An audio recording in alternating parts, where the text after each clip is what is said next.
ये क्या विंडिकेशन है 370 को जो आपने हटाया, इससे क्या लगता है कि आपका ये विंडिकेशन है कि जिस तरह से अब 370 ये सिर्फ एक 5-4 परिवारों का ही एजेंडा था जी। ये न कश्मीर की जनता का एजेंडा था, न देश के लोगों का एजेंडा था। ये अपने फायदे के लिए ये 370 की ऐसी एक दीवार बना के बैठे थे ताकि कोई झोंक न पाए, और कहते थे 370 हटेगी तो आग लग जाएगी। वो कहते थे 370 हटेगी तो कश्मीर चला जाएगा। आज ये सत्य हो गया कि 370 हटने के बाद ज़्यादा एकता की अनुभूति हो रही है, कश्मीर के लोगों का अपनापन ज़्यादा बढ़ रहा है, और इसलिए इसका सीधा परिणाम चुनावों में भी दिखाई देता है, टूरिज्म में दिखाई दे रहा है।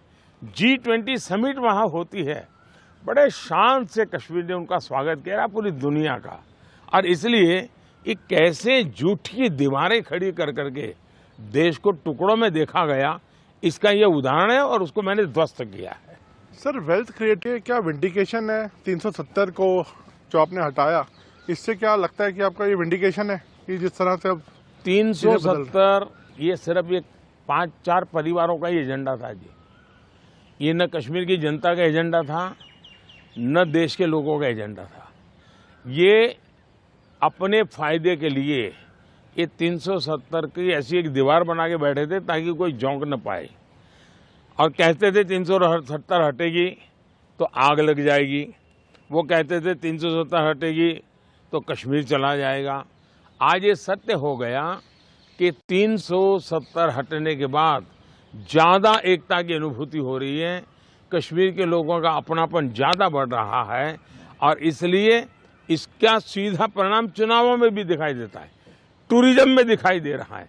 G20 समिट वहाँ होती है, बड़े शान से कश्मीर ने उनका स्वागत किया पूरी दुनिया का, और इसलिए ये कैसे झूठी दीवारें खड़ी कर करके देश को टुकड़ों में देखा गया, इसका ये उदाहरण है, और उसको मैंने ध्वस्त किया है।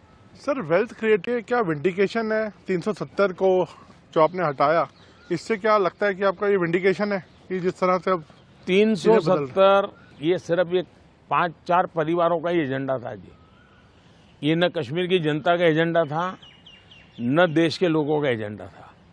ये अपने फायदे के लिए ये 370 की ऐसी एक दीवार बना के बैठे थे ताकि कोई झोंक न पाए, और कहते थे 370 हटेगी तो आग लग जाएगी।